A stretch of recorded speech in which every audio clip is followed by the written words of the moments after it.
ఇది కేవలం సమాచారంగా మాత్రమే భావించండి. వైద్య నిపుణులను సంప్రదించండి. So, ma'am, what is mean by DSM-5 RT and how it is related to autism?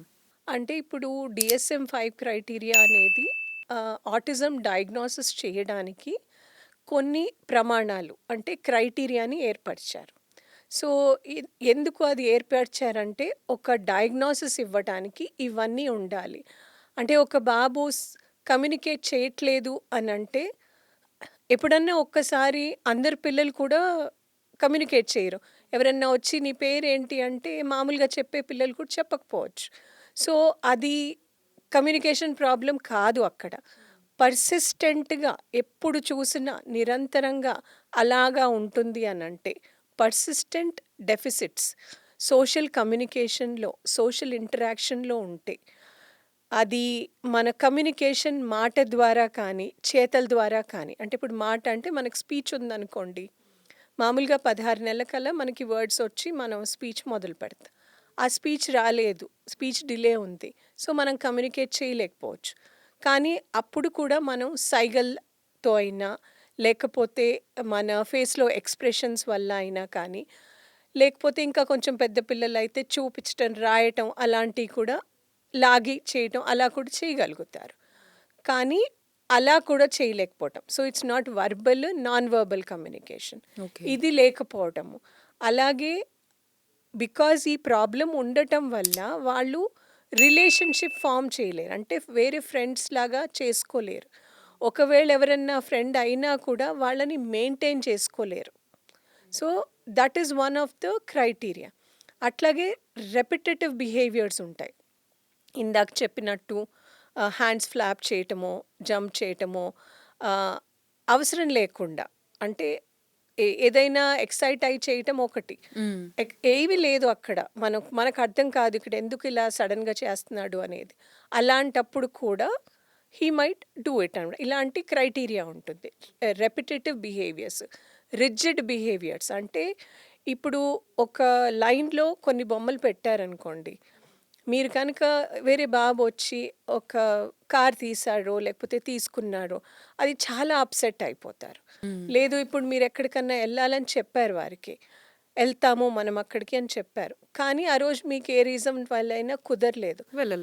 వెళ్ళలేదు. అది కూడా వాళ్ళు తీసుకోలేరు. ఇంకా అసలు మీకు ఆ రోజంతా ప్రాబ్లమ్ Upset. అవ్వటము, ఏడవటము, ఆ బిహేవియర్‌ని తట్టుకోవడము చాలా కష్టం అవ్వచ్చు. సో, అలా కొన్ని రిజిడ్ బిహేవియర్స్ ఇలాగే ఉండాలి. ఇలాగే ఫుడ్ పెట్టాలి. ఇప్పుడు ఒక చోటు నుంచి మనం స్కూల్‌కి వెళ్తున్నాం అనుకోండి. ఇదే రోడ్‌లో వెళ్ళాలి. వేరే రోడ్ నుంచి వెళ్తే ఇది రోడ్ కాదు. ఇలాగే వెళ్ళాలి. ఇలాంటి కొన్ని రిజిడ్ బిహేవియర్స్ ఉంటాయి. అలాగే సెన్సరీ కన్సర్న్స్ ఇందాక చెప్పినట్టు ఇప్పుడు మనం ఏదైనా సెన్సెస్ మనం విజన్‌తో కానీ, హియరింగ్ ద్వారా కానీ, అంటే సౌండ్స్ వల్ల కానీ, లేకపోతే టచ్ వల్ల కానీ, ఇలాంటి అలాగే ఒక 8 రకాలైన సెన్సెస్ ఉంటాయి. 5 మనకు తెలిసిన 5 కాకుండా ఇంకొక 3 సెన్సెస్. సో, ఆ సెన్సెస్ అన్నిటితో కూడా మామూలు కంటే ఎక్కువ. అంటే అందరికీ డిఫరెన్సెస్ ఉంటాయి. అందరూ ఒకేలాగా ఉండరు. సో, కొంతమందికి లౌడ్ సౌండ్స్ అలవాటుంటాయి. కొంతమందికి అస్సలు తట్టుకోలేరు. కానీ ఈ తట్టుకోలేకపోవటం ఎంత ఎక్కువైపోతుంది అనంటే వాళ్ళు పార్టిసిపేట్ చేయలేరు. అంటే ఇప్పుడు స్కూల్‌కెళ్తారు. స్కూల్‌లో వెళ్ళినప్పుడు బెల్ మోగిందనుకోండి. జనరల్‌గా పిల్లలకి బెల్ అలవాటయిపోతుంది. ఆ bell might not be comfortable. లేదు ఎప్పుడైతే బెల్ మోగంగానే గట్టిగా అరిచేస్తుంటారు పిల్లలు. That might not be comfortable. So, things like that. ఆ sensory concerns is one of the things. Okay. ఇవన్నీ పర్సిస్టెంట్‌గా ఉండి, ఇది బిడ్డకి ఫంక్షనింగ్ అంటే రోజు చేసుకోగలిగే పనులు చేయలేకపోవడం. అంటే బ్రషింగ్‌కి ప్రాబ్లమ్ అవ్వటము, హెయిర్ కట్స్‌కి ప్రాబ్లమ్ అవ్వటము, డ్రెస్ వేసుకోవటం ప్రాబ్లమ్ అవ్వటము, మనకి టాయిలెట్ నీడ్స్ చెప్పటం ప్రాబ్లమ్ అవ్వటము, లేదు స్కూల్‌లో పార్టిసిపేట్ చేయటము, పిల్లలతో ఆడుకోవటము, ఇవి అన్నీ ఎఫెక్ట్ అయ్యి ఈ ఈ క్రైటీరియాన్ని మీరు 3 సంవత్సరాల లోపల చూడాలి. అండ్ ఇది ఇంటెలిజెన్స్‌కి సంబంధం లేకుండా అంటే ఒకవేళ ఆటిజం పిల్లలందరికీ ఇంటెలిజెన్స్ తక్కువ ఉంటుంది అని కాదు. వాళ్ళకి ఇంటెలిజెన్స్ మామూలుగా ఉంటుంది, ఎక్కువ ఉంటుంది, తక్కువ ఉంటుంది. సో, తక్కువ ఉన్న పిల్లలకి ఆటిజం ఉంది అని చెప్పడానికి రిలేటివ్ డిఫరెన్స్ కరెక్ట్గా ఉండాలి అని చెప్పడానికి యూజ్ చేసే criteria. Okay. This is used by the diagnostic statistic manual of mental health disorders అని వాళ్ళు ఏర్పరిచిన క్రైటీరియా. దాన్ని రివైజ్ చేసింది టిఆర్ అనేది. సాక్షి టీవీ ప్రసారాలను నిలిపివేయడం చట్టరీత్యా నేరం.